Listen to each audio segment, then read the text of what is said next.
선교, 안디옥 교회의 선교를 살펴보았는데 그 교회들의 뿌리를 추적해 본다면 어느 교회가 될까요? 단연코 예루살렘 교회가 될 것입니다. 그 예루살렘 교회는 어떻게 선교했을까요?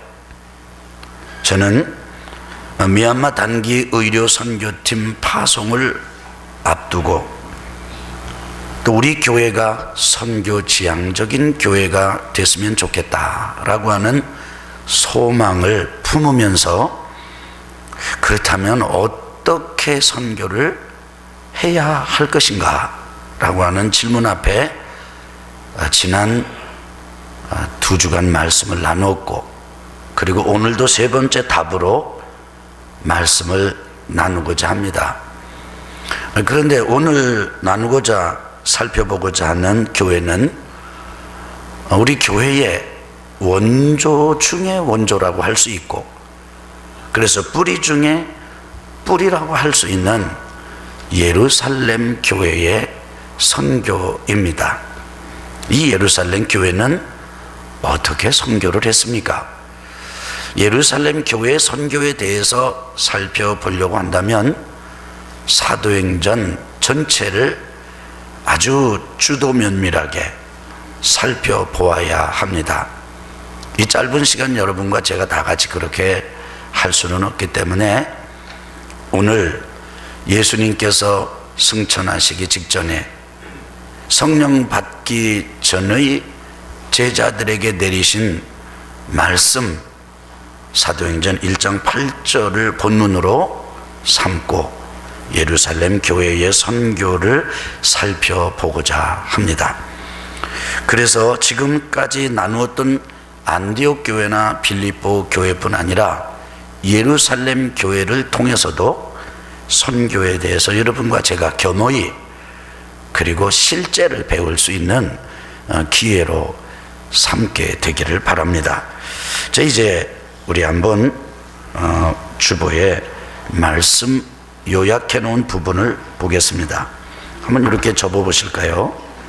그리고 한번 들어보시겠습니다. 우리 같이 제목을 읽어보겠습니다. 시작. 선교 3, 예루살렘 교회의 선교. 같이 읽겠습니다. 예수님께서는 가이사랴 빌립보에서 교회 설립을 예언하셨습니다. 이 약속의 성취인 예루살렘 교회는 마가다락방에서 오순절의 성령 강림을 계기로 시작되었습니다. 그 이후 예루살렘 교회로부터 수많은 교회가 생겨났습니다. 여러 교회를 낳고 기르는 선교의 원조가 되었습니다. 오늘은 예루살렘 교회 선교를 살펴보고자 합니다. 예루살렘 교회 선교는 어떠했습니까? 첫째, 예루살렘 교회 선교는 시행착오를 거쳤습니다. 예수님께서 십자가를 지셨을 때와 그 3일 만에 부활하셔서 방문하셨을 때 제자들의 반응은 실망스러웠습니다. 그러나 예수님은 결코 그들을 버리지 않았습니다.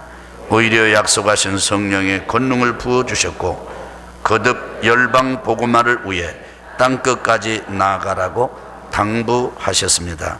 그럼에도 불구하고 예루살렘 교회의 중심이었던 제자들은 선교하기 위해 나가지 않고 예루살렘에 머물렀습니다. 스데반의 순교와 대대적인 핍박을 받게 되고서야 어쩔 수 없이 형편을 따라 흩어졌습니다. 다행인 것은 그렇게 흩어졌을지라도 그들은 가는 곳마다 복음을 전했습니다. 예루살렘 교회 선교는 그런 시행착오를 통해 이루어졌습니다. 선교는 실패할지라도 중단하지 말아야 합니다. 실패도 유익합니다. 그날의 예루살렘에 있는 교회가 큰 박해가 있어 사도 외에는 다 유대와 사마리아 모든 땅으로 흩어지니라. 사도행전 8장 1절 하반절의 말씀입니다. 여러분, 저는 처음 교회를 출석하고 성경을 접하면서 성경에 등장하는 이 모든 교회나 사람들에 대해서 일종의 오해를 가졌던 적이 있습니다. 그것은 성경에 거룩한 책인 성경에 등장하는 사람은 다 거룩하다라고 생각을 했습니다. 그래서 삼손의 이야기를 읽을 때 매우 충격적이었습니다. 어느 주일은 선교사님께서 삼손에 관한 설교를 하시는데 갑자기 부스럭부스럭 하시더니 뭘 하나 꺼내가지고 머리에 쓰시는데 가발을 쓰시는 겁니다.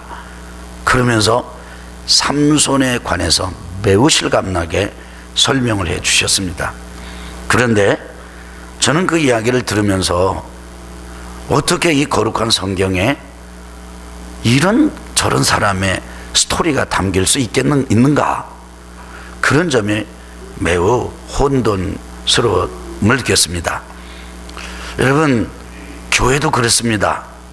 성경에 등장하는 교회는 저는 다 이상적이고 모범적이고 아주 좋은 교회만 아주 쏙쏙 밭에서 쓸만한 상품 가치가 있는 무만 뽑아내듯이 그렇게 저는 교회가 기록이 된 줄 그렇게 착각을 한 적이 있었습니다. 그런데 오늘날도 저와 같이 그런 생각을 가지고 있는 분들이 많다는 걸 제가 발견했습니다. 주로 그런 분들은 교회 실수나 실패에 대해서 잘 용납하지 못합니다. 어떻게 하나님을 섬기고 하나님께 늘 기도하고 하나님께 늘 도움을 구하는 교회가 그런 실수를 할 수 있는가? 그런 실패를 경험하는가? 그건 있을 수 없는 일이다. 이런 생각으로 그들은 무조건 교회가 하는 일은 성공적이어야 하고 빈틈이 없어야 되며 아주 어떤 시행착오도 있어서는 안 된다라고 하는 선입견이나 고정관념을 가지고 계시는 분들을 많이 봤습니다. 대개 그분들이 그렇게 가지고 있습니다. 그런데 오늘 예루살렘 교회를 살펴보면 적어도 선교에 있어서 이들은 두 가지 약점이 있었습니다. 첫째는 뭐냐면 그들의 구성원 자체에 대한 약점입니다. 이 제자들은 직업도 다양하고 지식의 수준도 다양했습니다. 그런데 그걸 다 넘어서 예수님 십자가에 달리시고 부활하셔서 그들에게 찾아오셨을 때까지 그들은 그들의 믿음이 결코 믿을 만한 수준이 아니었습니다. 뭘 맡길 만한 수준이 아니었습니다. 그들은 부활하신 예수님께서 방문하셨을 때 문을 잠그고 있었고 두려움에 떨고 있었고 불안에 떨고 있었습니다. 예수님 그들에게 오셔서 다른 것으로 책망하신 게 아닙니다. 믿음이 없고 패역한 세대요, 내가 너희와 얼마나 더 함께 있어야 되느냐, 이렇게 야단을 치셨습니다. 여러분, 야단을 맞아도 수준 있는 야단을 맞아야지. 믿음의 모델이 되어야 할 제자들이 믿음이 없다고 야단을 맞는다든지, 그리고 하나님의 뜻을 따라 살아야 될 제자들이 거꾸로 하나님의 뜻을 거꾸로 가는 자들이라고, 패역한 자들이라고 책망을 받는 것, 이것은 적어도 다른 영역의 영역은 차치하고라도 신앙의 수준에 있어서 바닥을 본 거나 마찬가지입니다. 제자들이 그렇게 야단을 맞았습니다. 근데 그 제자들이 유다를 빼고 고스란히 마가다락방에서 예루살렘 교회를 이루었던 그 교회 공동체의 핵심으로 그대로 있었습니다. 그 다음에 두 번째, 인적 구성뿐 아니라 그들의 신앙 수준뿐 아니라 이들이 이제 예수님에게 받은 명령 앞에 어떤 반응을 보였는지를 보면 이들이 매우 좀 이렇게 썩 훌륭한 그런 수준에 있지 않았다는 사실을 발견할 수 있게 됩니다. 오늘 본문 1장 8절에서 오직 성령이 너에게 임하시면 너희가 권능을 받고 예루살렘과 온 유대와 땅 끝까지 이르러 내 증인이 되리라, 이렇게 말씀하셨는데 이것은 무엇입니까? 단순하게 질문을 한다면 어떤 겁니까? 예를 들어서 제자들 보고 예루살렘에 뭉쳐 있으라는 말입니까? 아니면 흩어지라는 말입니까? 흩어지라는 겁니다.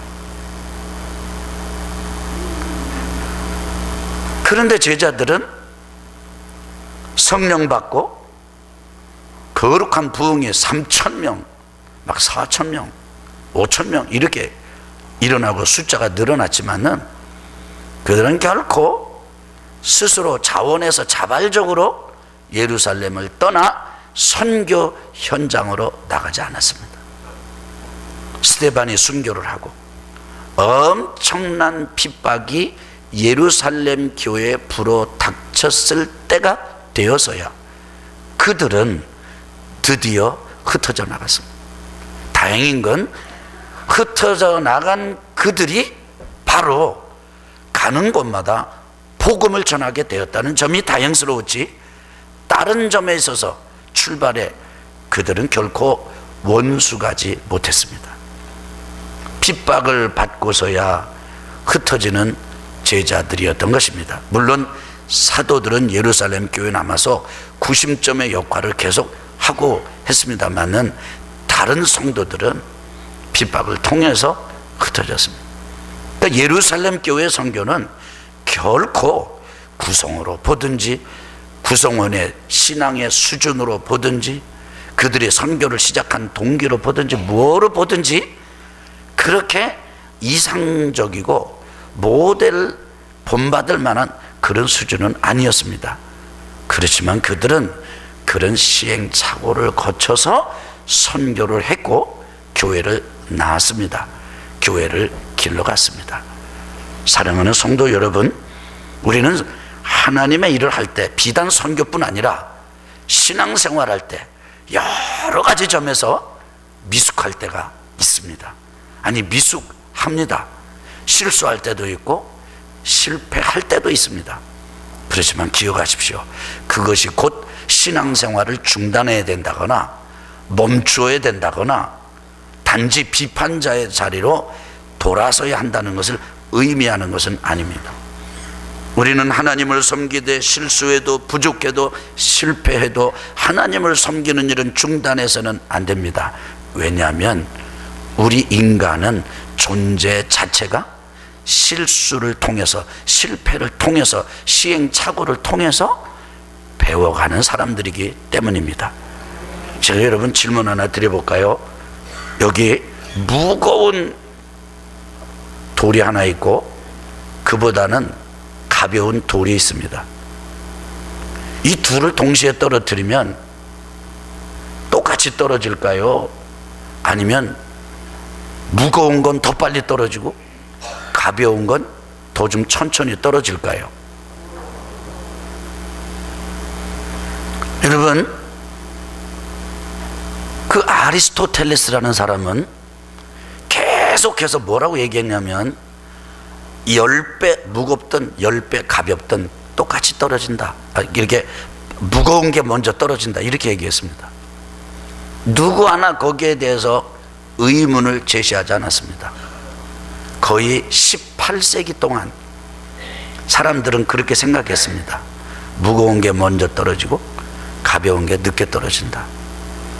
그런데 갈릴레오라고 하는 사람이 실험을 했습니다. 해보니까 똑같이 떨어지는 거예요. 오늘 우리가 이렇게 가지게 된 과학적인 지식도 수많은 시행착오를 통해서 가지게 된 거예요. 피레침을 발견한 사람이 있었습니다. 그 사람이 피레침을 만들고 그리고 그걸 할 때 두 가지 생각을 했습니다. 어떻게 생각했냐면 피레침은 끝이 뾰족하면 뾰족할수록 더 효과적이다. 이렇게 생각했습니다. 그리고 또 하나는 피레침을 높이 올려 달면 달수록 이게 전기를 찔러가지고 전기를 흐트러뜨린다고 생각했습니다. 그런데 세월이 많이 흘렀습니다. 그런데 흘러서 지금은 어떻게 우리가 이해를 하고 있습니까? 피레침을 높이 올리면 뾰족한 것보다는 적어도 이렇게 좀 뭉툭한 게 오히려 전기를 더 잘 빨아들이고, 그리고 이렇게 찔러가지고 전기가 없어지는 게 아니라 전기는 피뢰침을 따고 땅 속으로 이렇게 딱 흩어지는 그런 기능을 하는 거로 지금은 잘 알고 있습니다. 그 피뢰침을 만든 사람조차도 그 지식이 한 번에 완성된 것이 아니라 계속 바뀌어간 것입니다. 여러분, 과학의 지식의 축적이 전부 이런 시행착오를 거쳐서 이루어졌습니다. 사람이 그렇습니다. 신앙생활도 똑같습니다. 교회도 똑같습니다. 그러므로 실패하고 실수하고 엉뚱하게 잘못된 결과를 낳는 일을 했다 할지라도 절대로 낙심해서는 안 됩니다. 그것이 과정입니다. 그렇게 우리는 성장해 가는 것입니다. 원숙해 가는 것입니다. 아멘. 두 번째, 예루살렘 교회 선교는, 두 번째 시작. 예루살렘 교회 선교는 연합지향적이었습니다. 예루살렘 교회는 늘 선교지의 교회와 밀접한 관계를 가졌습니다. 그중 안디옥 교회가 가장 대표적입니다. 안디옥 부흥 소식을 들었을 때 예루살렘 교회는 주저하지 않고 바나바와 선지자들을 보냈습니다. 안디옥 교회를 대표한 바나바와 사울이 전달한 부조를 받아들이기도 했습니다. 선교는 전 교회가 아름다운 일치를 이루어 전 복음을 전 인류에게 전달할 때 효과적입니다. 복음 전파를 위해 온 교회들이 차이를 넘어 하나가 되어야 더 많은 열매를 거둘 수 있습니다. 예루살렘 교회가 이 사람들의 소문을 듣고 바나바를 안디옥까지 보내니 그가 이르러 하나님의 은혜를 보고 기뻐하여 모든 사람에게 굳건한 마음으로 주와 함께 머물러 있으라 권하니, 바나바는 착한 사람이요 성령과 믿음이 충만한 사람이라. 이에 큰 무리가 죽게 도하여 지더라. 사도행전 11장 22절에서 24절의 말씀입니다. 여러분, 저를 보실까요? 저는 이렇게 말하고 싶습니다. 우리 교회가 세상에서 제일 완벽한 교회고, 우리 온양온천교회가 그야말로 흠도 없고 점도 없고 가장 완벽한 교회다. 그렇게 이야기하고 싶습니다. 그렇지만 그건 요망사항이고 희망사항이지 실제는 흠이 많고 점이 많습니다. 부족한 것 투성입니다. 잘해보려고 애를 쓰는 교회죠.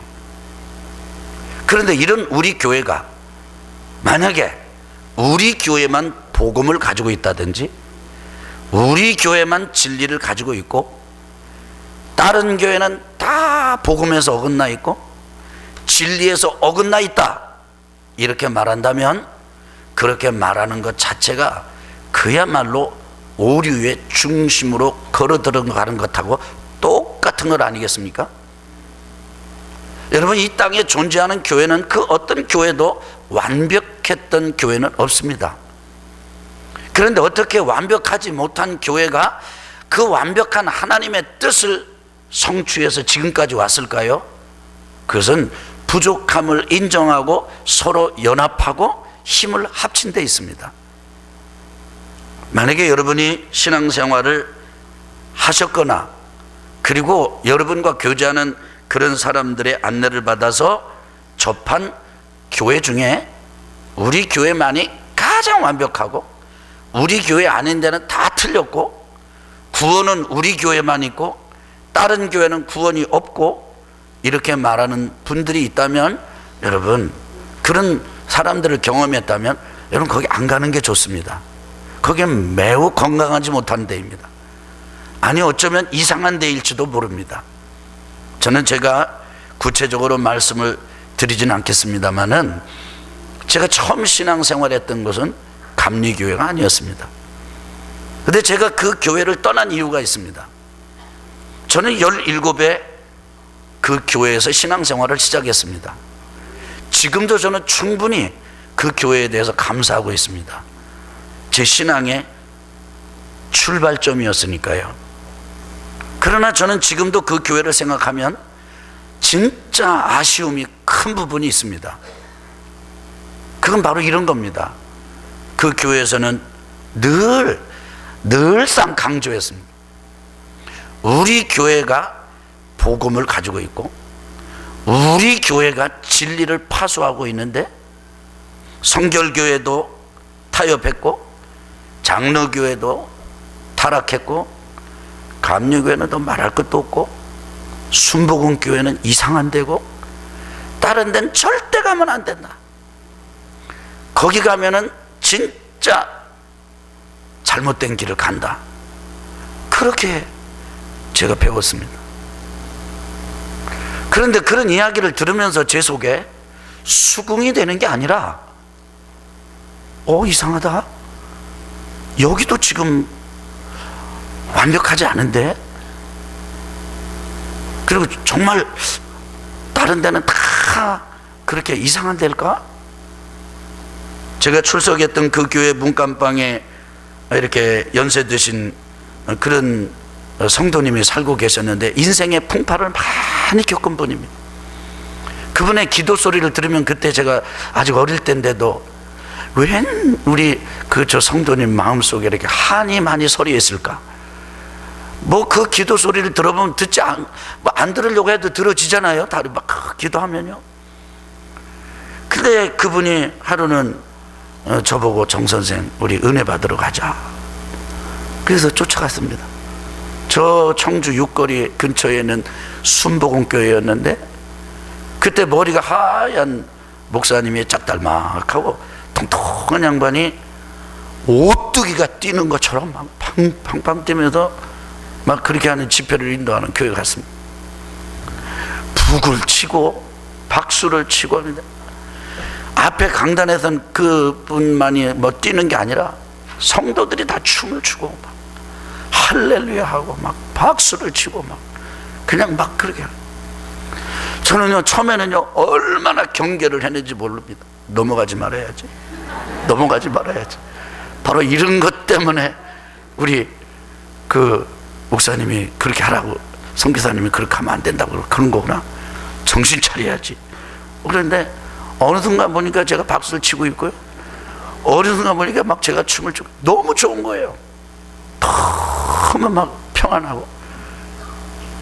갔다 와가지고 엄청나게 혼났습니다. 거기 그런 데 갔냐. 그 다음에 저보다 더 혼난 건 저를 데리고 간 그분은 진짜 혼났습니다. 그런데 야단을 맞았는데 그분이 또 가자고 그래서 또 갔어요. 그러면서 했는데 제가 결국은 그곳에서 나중에는 심지어는 제가 감리교 신학을 하고 하다가 중간에 내가 그 교회로 다시 가야 되지 않느냐 그래가지고 신학교 입학까지 거기 다시 했습니다. 근데 갔다가 도저히 견디지 못하고 다시 나왔어요. 그 이유가 여기에 있습니다. 너무 폐쇄적이고 너무 그냥 최고로 자기만 옳고 복음은 우리 교회만 있고 다른 교회는 다 타협하고 다 타락했고 그걸 제가 견딜 수가 없었습니다. 겸손을 가르치는 교회에 겸손이 없었어요. 섬김을 가르치는 교회에 다른 교회에 대한 비판이 그렇게 거셌습니다. 아니 마땅히 이단이라면 비판을 해야지요. 마땅히 이단이라면 잘라야죠. 그러나 이단이 아니고 그리스도 안에서 한 형제고 자매인데 조금 스타일만 다르다면 어떻게 우리가 그렇게 할 수가 있겠습니까? 참 이런 점에서 예루살렘 교회는 안디옥 교회뿐 아니라 다른 교회와도 아름다운 믿음의 교제를 연합을 이루어가면서 선교를 감당했다는 점이 정말로 첫 번째 시행착오 겪었던 점이 좀 부정적이라면 이거는 매우 긍정적인 선교의 모델이 될 수 있다. 전 그렇게 믿습니다. 여러분, 우리 교회는 예배 시간에 헌금을 몇 번 하죠?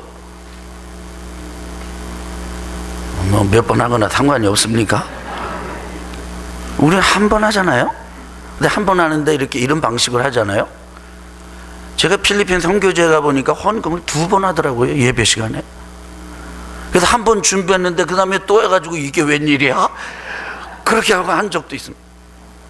한 번은 제가, 근데 저는 그 교회만, 이게 이제 한국에서 이렇게 선교하는 사람들이 왔으니까 뭐 이제 그래도 여기만 유독 그러나 보다 그랬는데, 다른 데 시골 가는데 거기도 또 2번이에요. 그 시골 교회 한 30명 남짓 모인 교회에서 예배를 드리면 제가 물어봤어요. 왜 헌금을 예배 시간에 2번 합니까? 그러니까 자기도 모른대.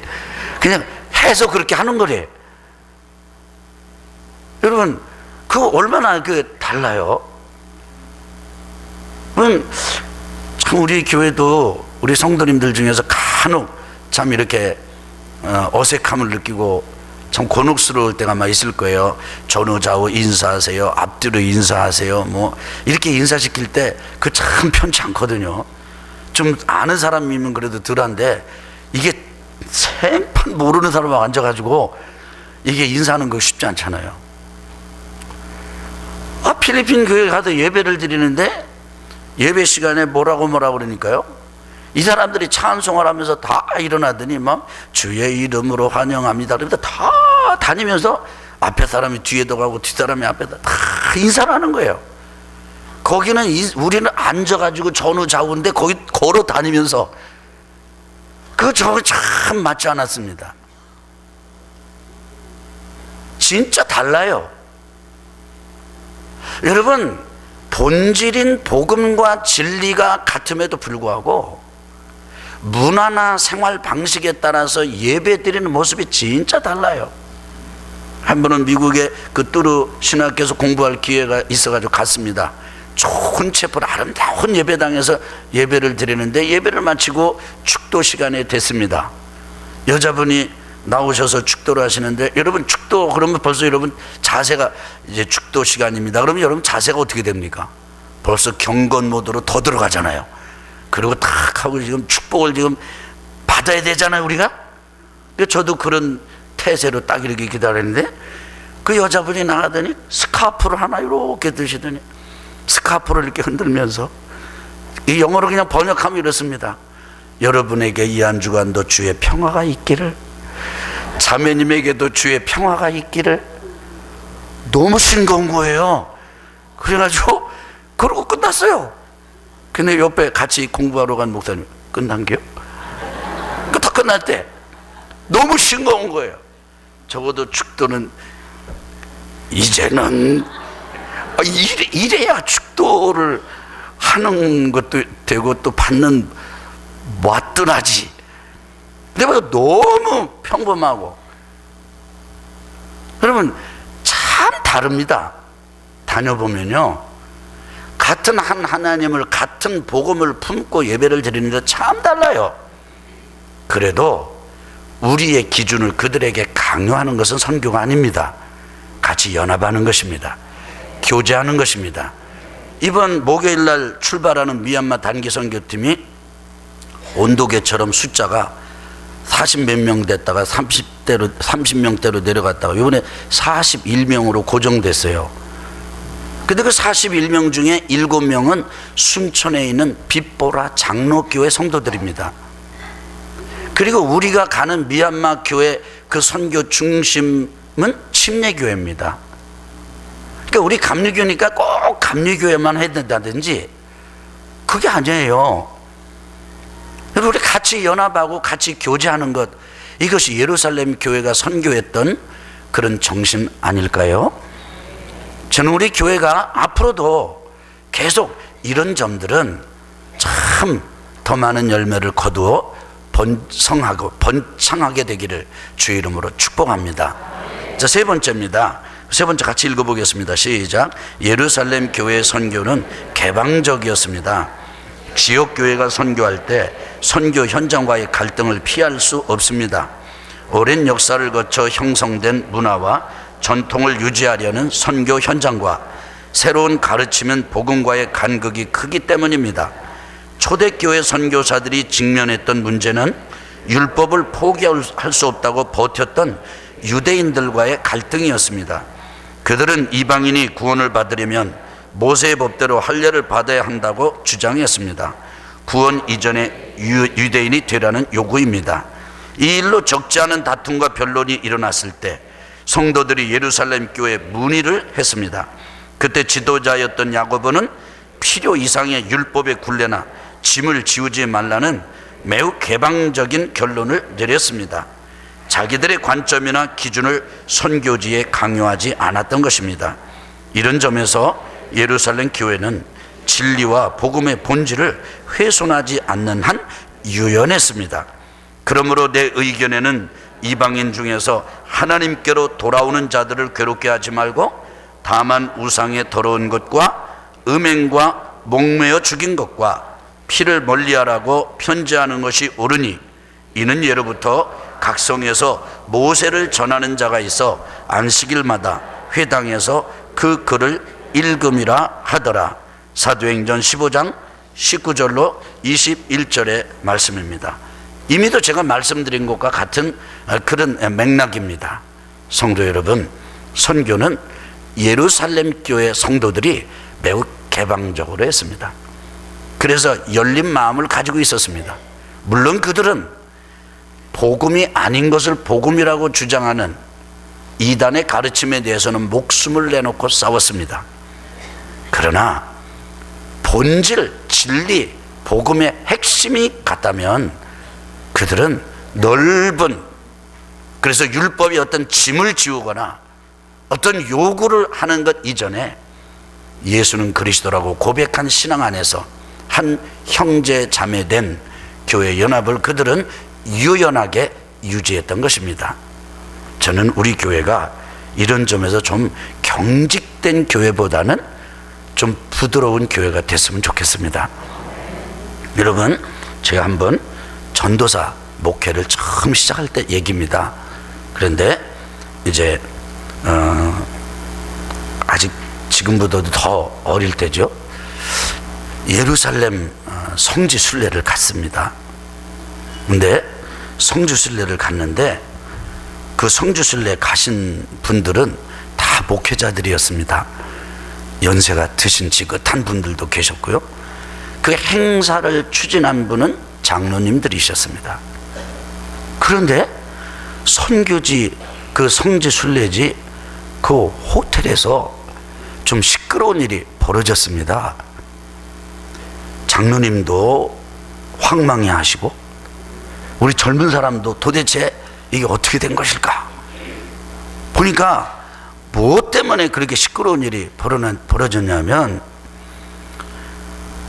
그 예배를 이제 호텔 방에서 드렸는데 예배를 하고서 그 예배를 인도하신 그 순서 축도를 맡으신 분이 양복을 안 입고 넥타이를 안 맸어요.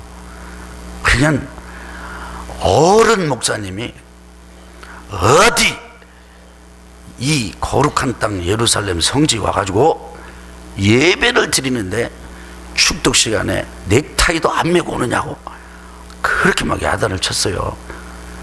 그러니까 이분이 얼굴이 빨개졌습니다. 가만히 보니까 그것 때문에 시끄러워진 거예요. 그래서 가만히 저는 그때 생각을 했습니다. 물론 저도 그때 넥타이를 못 맸습니다. 지금 여행 중이거든요. 좀 편안하게 갔거든요. 근데 그 가기 전에 어떤 분이 이랬어요. 야, 오늘 그분 굉장히 무서워. 그러니까 아마 메고 가야 될걸. 근데 이제 옆에 있는 분이 그냥 가자. 오늘 좀 편하게 가자. 오늘 좀 그렇잖아. 그래서 좀 편하게 가자. 그 말 듣고 그냥 편하게 갔거든요. 얼마나 아주 어려웠는지 모릅니다. 그 시간을 가지면서 넥타이를 맸으면 좋기도 했겠다 싶은 마음도 있었지만 한편으로는 너무 희극적이다. 거룩한 땅 예루살렘에서 넥타이를 좀 안 맸으면 어때? 예배를 그냥 잘 마치는 게 더 중요하지 않았을까? 이런 생각을 저는 하게 되었습니다.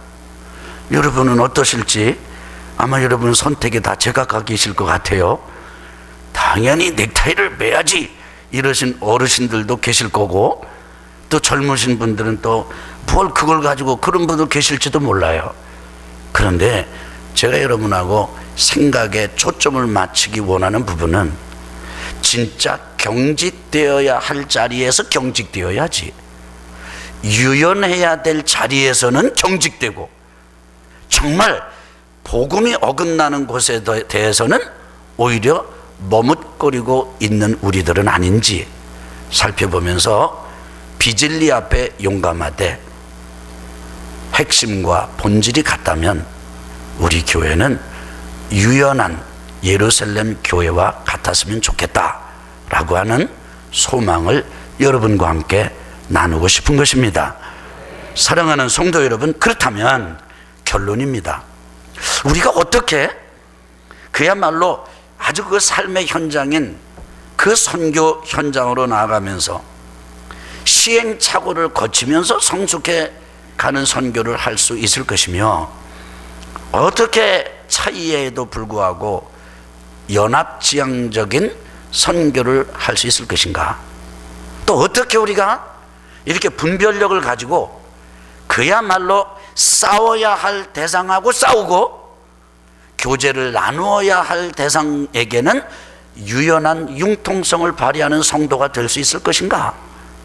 저는 답은 하나라고 봅니다. 우리에게 있는 게 아니고 우리 교회에 있는 게 아니라 성령께 있습니다. 그래서 오직 성령이 너에게 임하시면 너희가 권능을 받고 예루살렘과 온 유대와 사마리아와 땅끝까지 이르러 내 증인이 되리라 하고 하시는 말씀의 핵심이 그것 아니겠습니까? 너희들은 예루살렘에서부터 유대를 거쳐서 땅끝으로 가야 할 사람들이다. 그러나 너희들의 열정이 그것을 가능케 하는 것이 아니다. 성령이시다. 성령이 너에게 임하면 너희들은 수없이 많은 시행착오와 실패와 실수를 거듭할지라도 극복하고 넘어갈 수 있게 될 것이다. 너희들이 때로는 다른 사람들을 만나고 문화와 삶의 방식이 다름에도 불구하고, 그래서 그야말로 진리가 같고 복음이 같음에도 불구하고 충분히 나뉘어질 수 있고 갈등할 수밖에 없는 상황이지만, 그러나 성령이 너에게 임하면 성령은 너희들에게 권능을 줄 것인데 차이를 뛰어넘고 그리고 갈등의 장벽을 뚫고 갈 수 있는 그런 힘을 너희들에게 더해 줄 것이다.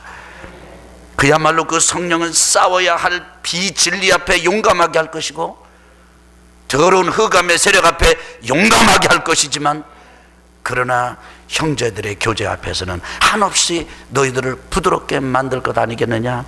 그 성령의 임재와 권능이 너희들이 그야말로 예루살렘에서부터 시작해서 땅끝까지 갈 수 있는 힘이 되고 원동력이 될 것이다. 주님의 설명에 그 한 부분도 담겨 있다고 저는 믿습니다. 그렇습니다. 그래서 우리 교회에 중심이 있다면, 정말 빠져서는 안 될 것이 있다면 성령의 임재입니다. 성령의 감동입니다. 성령의 거룩하신 역사를 통한 하나님의 영광입니다. 참 이상하죠? 우리가 다 다르고 다 다른데도 성격이 다르고 성별이 다르고 지식의 수준이 다르고 그 다음에 연배가 다른데도 불구하고 우리 교회로 아름다운 연합과 하모니를 이루어가는 것, 이것은 다른 데 있지 않습니다. 성령께 있습니다. 거룩하시며 하나 되게 하시며 주의 뜻을 이루어 가시는 거룩하신 성령님 앞에 여러분과 제가 겸손히 무릎 꿇고 인도받고 순종하고 따라 이 마지막 때에 선교하는 거룩한 믿음의 장수들이 되시기를 주의 이름으로 축원합니다.